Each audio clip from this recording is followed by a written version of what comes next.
दोस्तों, आज हम आपको इस वीडियो में एक ऐसे धार्मिक स्थल के बारे में बताने जा रहे हैं जहां लोग अपनी हर मनोकामना पूर्ण होने का दावा करते हैं। जी हां, हम बिलासपुर जिले के मस्तूरी ब्लॉक के झिरिया मंदिर की बात कर रहे हैं। बने रहिए पूरे इस वीडियो में। इस वीडियो में आपको झिरिया की हर वो खासियत, उद्गम स्थल और हर वो चीज़ बताएंगे जो आपके लिए जानना जरूरी है। क्यों यहाँ हर भक्त की मुराद हो जाती है पूरी, कैसे झिरिया आया अस्तित्व में और क्यों लगता है यहाँ भक्तों का तांता। देखते रहिए सूरज लाइव 24। बिलासपुर जिले के मस्तूरी ब्लॉक के खैरा गांव के निकट मां नर्मदा कुंड झिरिया सती मां का मंदिर स्थित है। ऐसी मान्यता है कि यहाँ सच्ची मन से मांगी हुई मुराद जरूर पूरी होती है। यहाँ के नर्मदा कुंड का सीधा कनेक्शन नर्मदा नदी से है और निरंतर पानी बहते रहता है। यही कारण है कि नर्मदा कुंड कभी सूखता नहीं।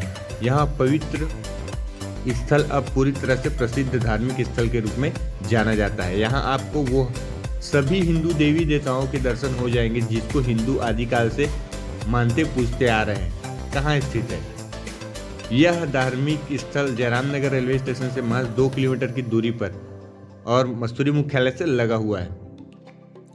कैसे पहुंचा जा सकता है यहाँ?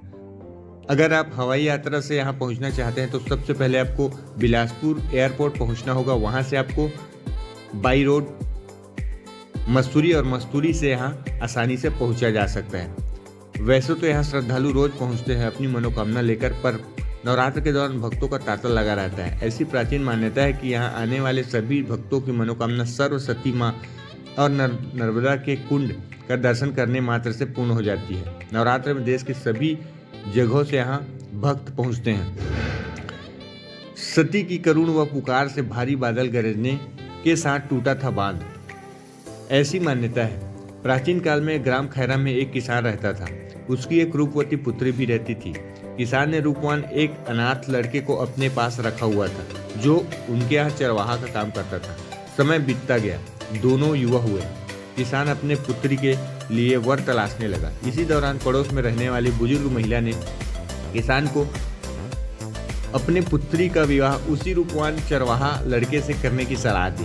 किसान की पुत्री भी उस युवक को चाहती थी, लेकिन किसान निर्धन और अनाथ लड़के से अपने पुत्री का विवाह नहीं करना चाहती थी। इससे लड़की दुखी रहने लगी। एक रात किसान ने बांध बनवाने का बहाना करके लड़के को नदी के पास बुलाया।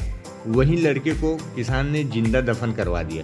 किसान की पुत्री मन ही मन युवक को तलाश रही थी। एक दिन वह नर्मदा कुंड के पास पहुंचकर मन में संकल्प लेकर मां नर्मदे से युवक की मांग करने लगी। इतने में नदी का बांध भारी बादल गरजने के साथ टूट गया और युवक का शव सामने आ गया, जिसे देख किसान की पुत्री दुखी हुई और एकत्र मन से अपने प्राणों की आहुति दे दी और सती हो गई।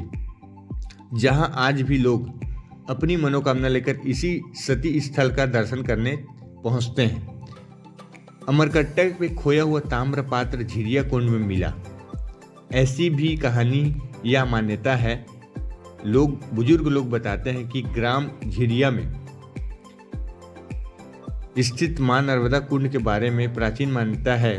बताया जाता है कि ग्राम खुड़ू भाटा की रहने वाली ब्राह्मण जाति की गौटी दाई तीर्थ यात्रा में अमरकंटक गई हुई थी। वहां एक ताम्र पात्र, लोटा, चरु एवं बेलपत्र, चावल, फूल आदि लेकर मां नर्मदा कुंड स्नान करने पहुंची। स्नान के दौरान गौटीन दाई लोटे में जल भरने लगी। उसी क्षण आश्चर्यचकित रूप से उनके हाथ से ताम्र पात्र, चावल, फूल कुंड में डूब गया, जो कि ढूंढने पर भी नहीं मिला। तत्पश्चात गौटीन दाई वापस घर लौट आई।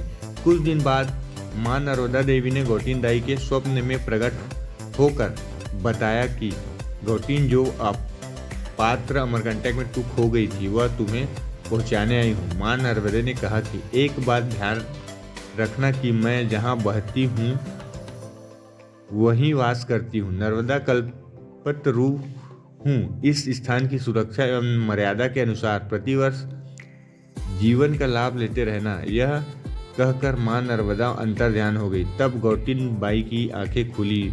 तब वह चौंक सी गई और शांत मन से विचार करने लगी और तब वह झिरिया कुंड पहुंची। वहाँ उसको खोया हुआ ताम्रपात्र मिल गया। तब उसने ये पूरी बात गांव वालों को बताई।